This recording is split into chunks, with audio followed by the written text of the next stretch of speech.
Hello, everyone. I'm Chris Higgins, and welcome to the inaugural edition of the CX Leader Quick Tips Minicast, where Walker experts take a few moments to give you helpful advice on how to improve your XM programs. Joining me on this episode of the Minicast is Tanner Smith. He's a senior analyst here at Walker. Tanner, thanks for being on the show. Thanks, Chris. Happy to be here. So what are we going to talk about today in this Minicast? So one of my favorite questions, and that is, how do I know my sample size is statistically significant?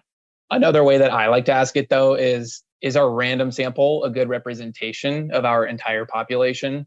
And before diving into that, though, I did want to add a precursor question to this, and that is, why is it important? So as an organization, you've got different types of customers, right? Let's say you want to run an annual relationship survey where you get feedback from all these different segments. For the sake of this metaphor and analogy here, I'm going to use music. I'm a musician, one of my other passions in life. So it's my go-to for this kind of thing.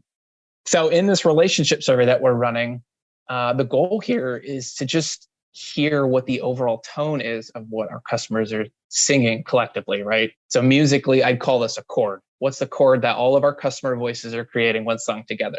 Now, as a guitar player, that's going to be my go-to instrument here. Let's say that the fifth string on your guitar is going to be your biggest customer segment. It's going to be that driving force behind, it's going to be the backbone of the chord that we hear. So if we listen to what they're singing by themselves, we might get something like the note C. Now, by itself, does that really give us a feel for what is happening, what they're saying? Does that evoke any emotions, thoughts, and feelings in us? Does it give us enough information to go on to make decisions that affect all the other segments that we didn't hear from? And would we assume that what they're singing is going to be the same or complementary of what the other segments are singing? So to get a better idea of this, we do need to add a couple more segments to the mix. So adding a second one, we might get something like this. Okay, so it sounds like we might have something there. It's obviously harmonious, it goes together, but it still might be a little bit ambiguous in terms of the mood that it's giving off. So we might need to start adding more.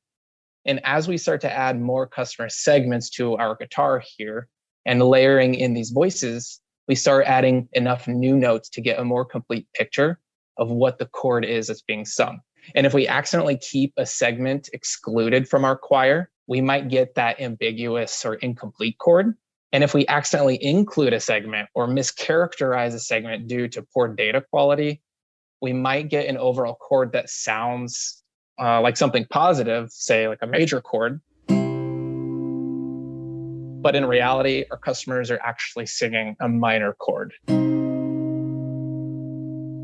the reason we didn't capture that true minor chord is because we heard from the wrong mix of customer types. And the nuance here is that the major and minor chord are only different by a single note, a single customer group singing a slightly different note. But in the context of the rest of the chord, it completely changed our interpretation of the overall chord. And so the shift between a major and minor chord evokes entirely different sets of thoughts and feelings, distinct from one another. And it's this different set of thoughts and feelings that go on to drive different attitudes and conversations about how we take action on these results. So that's why it's crucial that we can say we're hearing from the correct mix of customers for our research question in business. Now, it's not a perfect analogy, but I hope that worked, Chris. Yeah, that's a great analogy. I'd like to ask a question, though. How do you know what chord to play? How do you know what notes to play in order to get that perfect harmonious segment of customers? That's an excellent question. And overall, it's part of our strategic design of the song or the program that we're implementing. We follow a set of structured rules that we've put in place across all of our different instrumentalists or departments. So that way we can all make sure we're landing on the same page to make the music of successful business. So the next part of this is, how do I know my sample is actually statistically significant? Well, this is a bit of a two-pronged question. There's the question of how many do we need to make sure that our sample is significant? But then the other prong is the distribution of responses in our sample representative of the different segments we have within our population? So the way we go about answering those are slightly different. But tackling the first one first, we're going to look to our margin of error as the primary tool to see if we have enough sample to determine if it's statistically significant. And this takes into consideration the number of respondents in our sample in relation to the overall population and gives us an end result of a percentage that we can use to create a confidence interval. And this confidence interval is going to tell us a couple key things.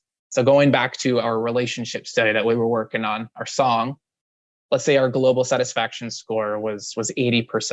Our confidence interval in that score is going to tell us, given how many we sampled from our population, we obtained an 80% satisfaction score. And with 95% confidence, we know that the true score of the population lies somewhere in between 75 and 85%. So now looking at the second part of this whole question, the composition mix between our sample and our population, we can just run some very simple statistical tests to see if we have significant differences between the distribution of our respondents across those segments between that sample and the population to see if it generalizes. All right, so that is everything you might need to know around if your sample is going to be statistically significant or not. Fantastic. And I just got to say, I am also a musician. So this being the inaugural episode of the Quick Tips, this is just absolutely perfect.